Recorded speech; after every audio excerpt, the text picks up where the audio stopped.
आ जाओ चलो semester third students, आप लोगों के लिए मैं एक प्लेलिस्ट तैयार कर रही हूँ जिसमें आपको सेमेस्टर थर्ड के इम्पॉर्टेंट मतलब बीएससी मैथ्स में जो भी स्टूडेंट सेमेस्टर थर्ड में हैं और एसकेएमयू यूनिवर्सिटी से बिलोंग कर रहे हैं तो उनके लिए मैं ये प्लेलिस्ट फॉर्म कर रही हूँ।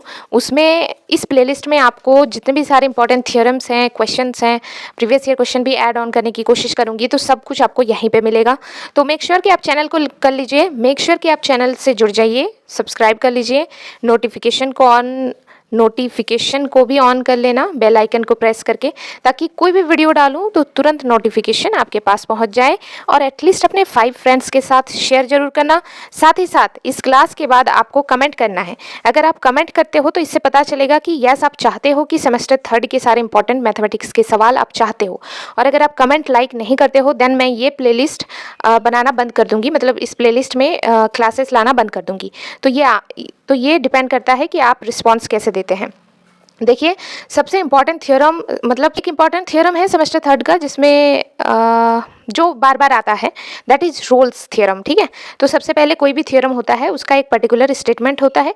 तो इसका स्टेटमेंट क्या है, देखिए, if F is a function, अगर सपोज कीजिए एफ हमारा कोई फंक्शन है, फर्स्ट नंबर वो कंटिन्यूअस है क्लोज्ड इंटरवल a, b के, डेरिवेबल है ओपन इंटरवल a, b के, और थर्ड f ऑफ a जो है वो बराबर है f ऑफ b के, then there exist at least one real number such that f dash c बराबर 0 होना चाहिए। f डैश c बराबर 0, जहाँ पर c बिलोंग करता है ओपन इंटरवल a, b, यानी हमें f डैश c को 0 के बराबर पुट करना है, इस चीज़ को हमें प्रूफ करना है। तो ये हमारा स्टेटमेंट हो गया, जैसे लिखा हुआ है आपको एग्जाम में बिल्कुल ऐसे लिखना है। थोड़ा सा मैं ग्राफ से समझाने की कोशिश करती हूँ। सपोज कीजिए ये हमारा एक्स एक्सिस है, ये वाई एक्सिस है, ये कोई कर्व है। ठीक है, ये ए पॉइंट है कर्व में, ये बी पॉइंट है। ठीक है, सो एफ ऑफ ए और एफ ऑफ बी इस पॉइंट में आकर बराबर हो गए। ठीक है, और ये हमारा सी पॉइंट है और ये कर्व का सी पॉइंट में हमें मैक्सिमम वैल्यू हमें मिलता है। ठीक है, आगे फिर हम समझेंगे, और भी डायग्राम है। तो चलिए प्रूफ स्टार्ट करते हैं।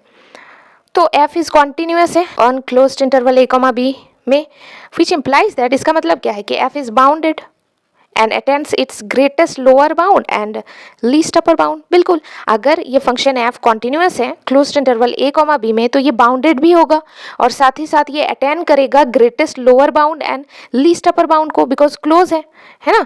तो हमने क्या किया, यहाँ पर हम अगला स्टेप में क्या लिखेंगे, लेट एल यू बी क्या है, ये है लोएस्ट अपर बाउंड, ये है lowest upper bound is equal to capital M, suppose let कर लिया, और जी एल बी क्या है, ग्रेटेस्ट लोअर बाउंड को हमने मान लिया M। तो फिर टू केसेस अराइज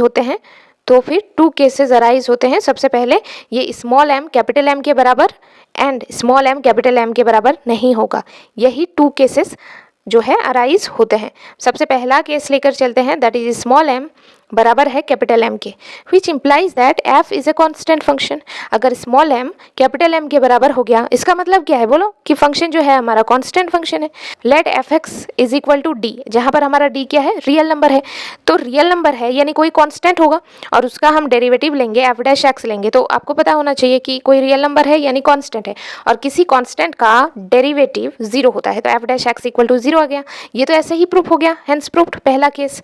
अब दूसरा केस की ओर चलते हैं, और जो कि थोड़ा सा समझने वाली है। तो केस 2 लेंगे हम, small m not equal to capital M के बराबर है। तो सिंस हमें पता है कि f ऑफ a बराबर f ऑफ b है, ये चीज़ हमें गिवन है। ठीक है, तो इसका मतलब है which implies that f has at least one value different from f a and f b।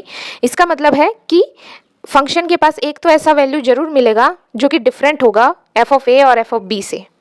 ठीक है, आगे चलते हैं। जो चीज़ें दिया होता है ना गाइज, उसको हमेशा लिखना होता है, उसी से एडवांटेज लेकर हमें आगे बढ़ना होता है।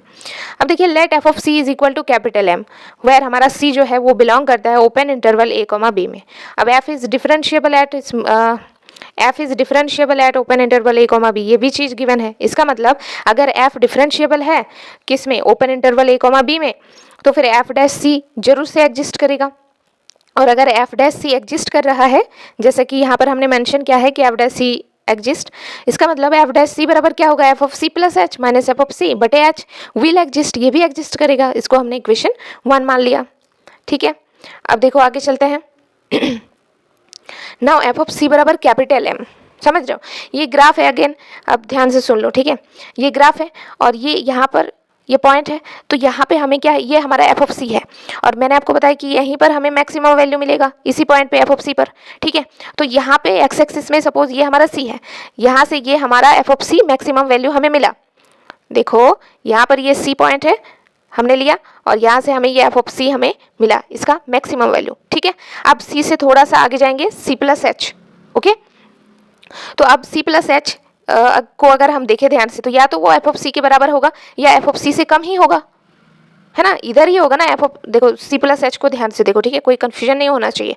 देखो सी प्लस एच है, या तो एफ ऑफ सी के बराबर होगा या नीचे ही जाएगा, डाउन ही जाएगा, ठीक है। इधर भी लोगे तो ये भी डाउन ही जाएगा, समझ रहे हो, क्योंकि ये मैक्सिमम है और बाकी जितने भी पॉइंट लोगे वो मिनिमम की तरफ ही जाएगा। तो हम इसे क्या लिख सकते हैं कि जो हमारा f of c plus h point है, बिकॉज हमने सी प्लस एच पॉइंट लिया है, ये हमेशा लेस देन और equal to f of c के बराबर होगा। क्यों? क्योंकि एफ ऑफ सी तो मैक्सिमम है, तो ये तो मिनिमम होगा ही इससे।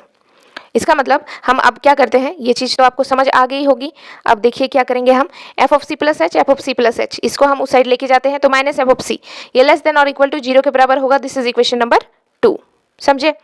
अब व्हेन एच हमारा जो है वो ग्रेटर देन 0 है, तो एफ डैश सी, व्हेन हमारा अगर एच ग्रेटर देन होगा 0 के, तो एफ डैश सी जो है वो लेस देन और इक्वल टू होगा 0 के।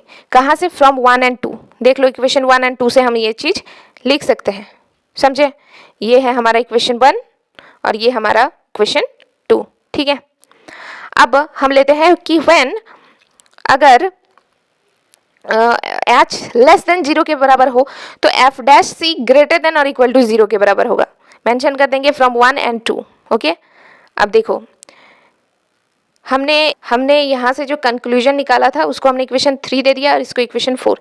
अब देखो फ्रॉम 3 एंड 4 से हम क्या लिख सकते हैं कि एफ डैश सी बराबर क्या है? 0। एफ डैश सी क्या है?